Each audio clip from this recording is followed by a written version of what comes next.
হবে। আমরা এখান থেকে আপনার ভাই মোহাম্মদ সাইফুল্লাহ ভাই, রাজাউল করিম রাজা ভাই যে ইচ্ছা শুনবে আমরা সেটা মেনে নিতে বাধ্য হবো। এটা আমরা কোনো ইচ্ছা হবো।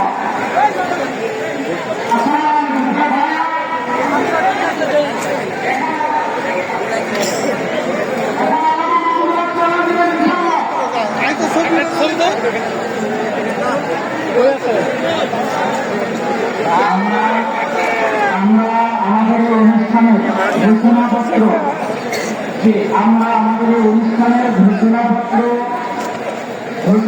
পাঠ করার জন্য বিনীত অনুরোধ করছি। আমাদের সম্পাদক আমরা আজকের অনুষ্ঠানের ঘোষণাপত্র পাঠ করার জন্য বিনীত অনুরোধ করছি। আমাদের সম্পাদক মাহমুদুর রহমানকে আগে ঘোষণাপত্রে আমাদের সকলের আজকের বক্তব্য দয়া করে আমরা শৃঙ্খলা বজায় রাখি। পুলিশ বাহিনী আইন শৃঙ্খলা বাহিনীকে অনুরোধ করছি। তাও পাইতো না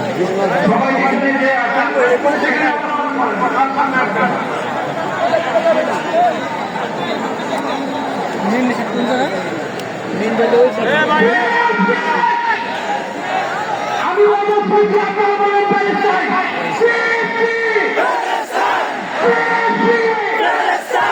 সবার পরিস্থিতি পতাকা করে রাখতে চাই। সবাই বসেন, সবাই বসেন, সবাই বসেন,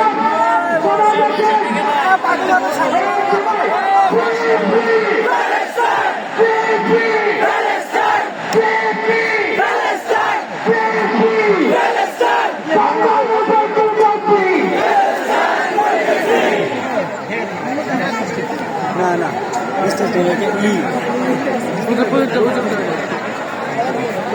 কোন জায়গায়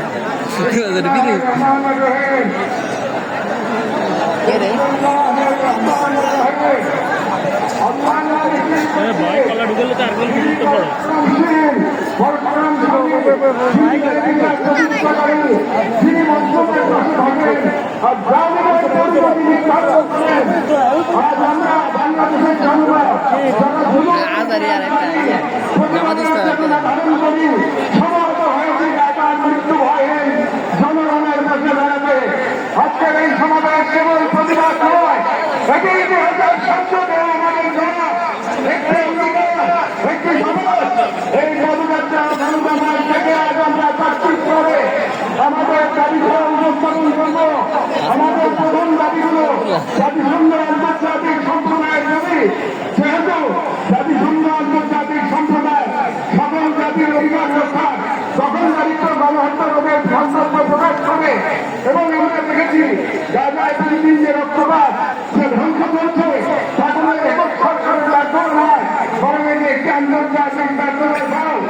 এবং এই ব্যর্থতা শুধু আমরা দেশের মতো নয়, বরং পশ্চিমা শাস্ত্র বলয়ের আইনের শাস্ত্র সরাসরি দখলদার ইসরায়েলকে অর্থ ও কূটনৈতিক সহযোগী এই গণহত্যাকে নিয়ন্ত্রিত হবে এবং বিশ্ব ব্যবস্থা দখলদার ইসরায়েলকে প্রশ্নবিদ্ধ না করে বরং রক্ষা দেওয়ার কার্যকরীরা নেবে।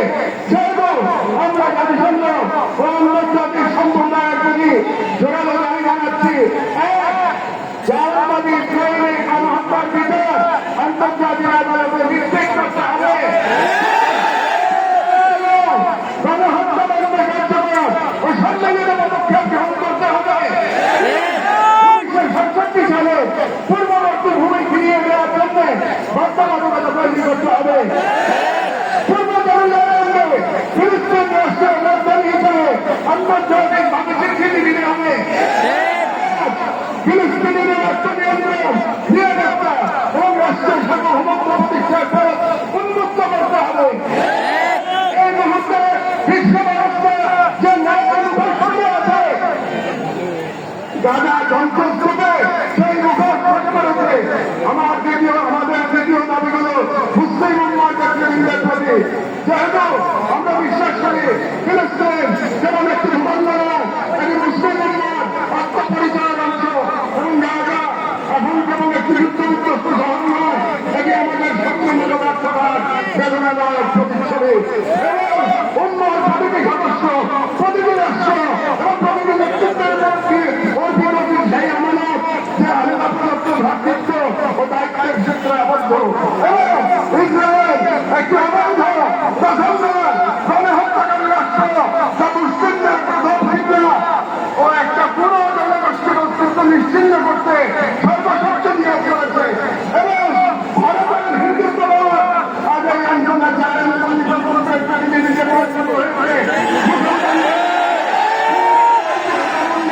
চালিয়ে যাচ্ছে এবং ভারতের সংসদে সম্পত্তি আইনে হস্তক্ষেপের মাধ্যমে মুসলিমদের ধর্মীয় ঐতিহাসিক অধিকার ধারণ করা হয়েছে স্পষ্ট সতর্কবার্তা সেহেতু আমরা মুসলিম বিশ্বের সরকার মুসলিম উন্নয়ন প্রতিনিধিত্বকারী সত্যকান্তি মন্দির আহ্বান জানাই ইসরায়েলের সাথে অর্থনৈতিক সামরিক ও কূটনৈতিক সকল সম্পর্ক অবিলম্বে ছিন্ন করতে হবে মানবাধিকার রাষ্ট্রের বিরুদ্ধে বাণিজ্যিক অবরোধ ও নিষেধাজ্ঞা আরোপ করতে হবে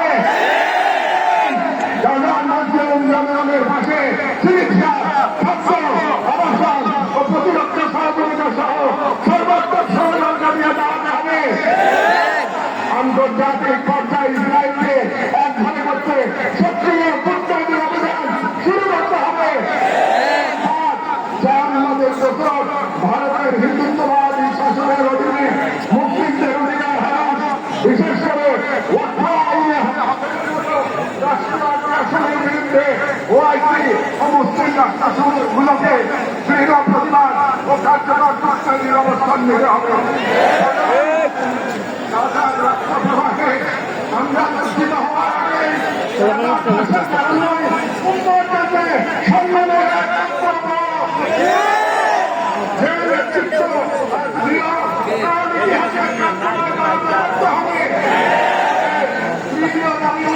বাংলাদেশ সরকারের স্বাধীনতা সংগ্রামের ভিত্তিতে নিহিত রয়েছে প্রতিরোধের চেতনা আমরা বিশ্বাস করি ফিলিস্তিনের পক্ষে বাংলাদেশ ইসলামের পক্ষে এক ঐতিহাসিক অবস্থানে রয়েছে এবং গণতান্ত্রিক রাষ্ট্র হিসেবে সরকারের দায়িত্ব জনগণের নিরাপদ ও নৈতিক বাংলাদেশের জনগণ যাদের পাশে থাকার অঙ্গীকার করেছে তাই রাষ্ট্রীয় পর্যায়ে নিরবতা এই জনসংখ্যা প্রশ্ন অবস্থার সামিল আমরা বাংলাদেশ সরকারের প্রতি দৃঢ়ভাবে আহ্বান জানাই বাংলাদেশি রাষ্ট্রকে ইসরায়েল শাসন পুনর্বহাল করতে হবে ইসরায়েলকে রাষ্ট্র হিসেবে স্বীকৃতি না দেওয়ার অবস্থান আরো সুস্পষ্টভাবে প্রকাশ করতে হবে সরকারের ইসরায়েলি কোন প্রতিষ্ঠানের সাথে চুক্তি হয়েছে তা বাতিল করতে হবে রাষ্ট্রীয়ভাবে ত্রাণ ও চিকিৎসা সহায়তা পাঠানো কার্যকর ব্যবস্থা নিতে হবে আমাদের দেশে ভারতের হিন্দুত্ববাদী সরকারের অধীনে মুসলিম অন্যান্য সংখ্যালঘুদের উপর চলমান নির্যাতনের বিরুদ্ধে রাষ্ট্রীয়ভাবে প্রতিবাদ জানাতে হবে হিন্দুত্ববাদ শুধু একটি হিন্দুত্ববাদ শুধু একটি বাংলা মতবাদ নয় বরং আন্তর্জাতিক অন্যতম দশক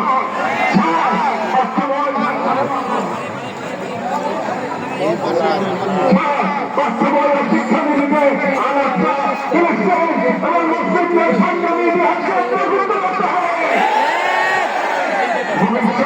মুসলিমদের জন্য নিজেদের ইতিহাস ঐতিহ্য আত্মপরিচয় নিয়ে গড়ে ওঠে কারণ রাষ্ট্র কেবল জীবন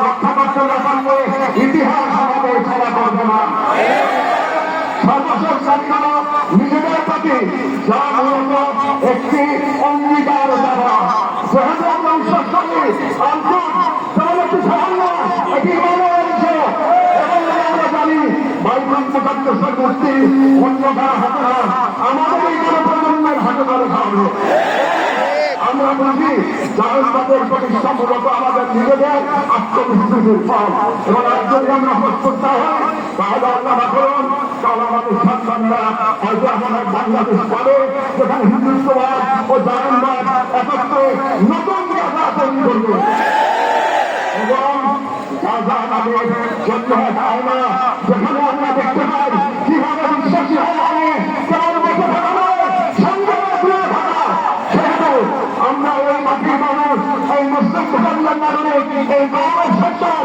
এই ধর্মের মুসলিম সদস্য একটি অঙ্গীকার করছি। আমরা সকলে সকলে বরবাদ করবো প্রত্যেক সেই পণ্য কোম্পানি ও শক্তিকে যারা ইসরায়েলের দখলদারিত্ব টিকিয়ে রাখে। আমরা আমাদের সমাজ এবং ভবিষ্যৎ প্রজন্মকে প্রস্তুত করবো যারা ইসলাম ও মুসলিম উম্মাহ সকল প্রতীক ও নিদর্শনকে সংরক্ষণ ও পুনরুদ্ধার করবে ইনশাআল্লাহ। আমরা আমাদের সন্তানদের এমন ভাবে গড়ে তুলবো যারা নিজেদের অবস্থা অভিজ্ঞ রক্ষা, যারা আমাদের সর্বোচ্চ থেকে প্রস্তুত থাকবে, যারা আমরা বিভাজিত হবো, কারণ আমরা যদি বিভক্ত গণতন্ত্র দখল করতে দেরি হয় না। আমরা ঐক্যবদ্ধ থাকবো যাতে এই বাংলাদেশ কখনো কোনো হিন্দুত্ববাদী প্রকল্পের পরবর্তী রাজায় পরিণত না হয়। আমরা শুরু করবো নিজেদের ঘর থেকে ভাষা, ইতিহাস, শিক্ষা, সংস্কৃতি, অর্থনীতি সবাই সাবধানে অঙ্গীকারের সাক্ষী। আমরা মনে রাখবো রাজা শহীদরা কেবল আমাদের দোয়া চান না, তারা আমাদের প্রস্তুতি চান। শেষ কথা, শান্তি মসজিদ বাজার সম্মানিত মসজিদের উপর তাদের উপর যারা নদীবিহীন সবর করেছেন, যারা মনের প্রত্যাবন দিয়েছেন, যারা ধ্বংসস্তূপের মাঝে প্রতিরোধের আগুন জ্বেলেছেন, বিশ্বের নিরাপত্তা উন্নয়ন না কাশ্মীর বুকের মাঝে ধারণ করেছেন, সাক্ষী বর্ষিত হক তাদের প্রতি যারা নাম লিখে গেছেন ইজ্জতের ক্ষতি আনে শান্তি বর্ষিত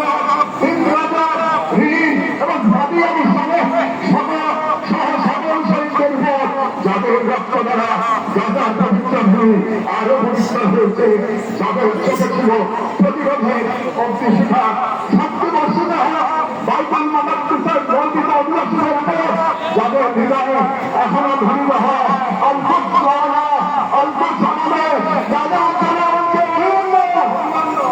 আপনারা ইমান সবর আর কুরবানির মহৎ পড়াশোনা করেছেন, দুনিয়াতে রেখেছেন ইমান আত্মার শক্তি।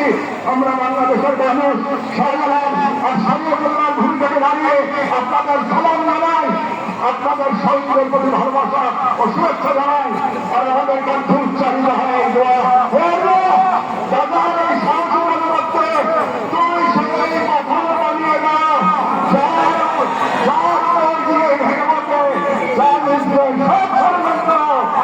বাংলাদেশের সর্বস্তরের জনগণের পক্ষে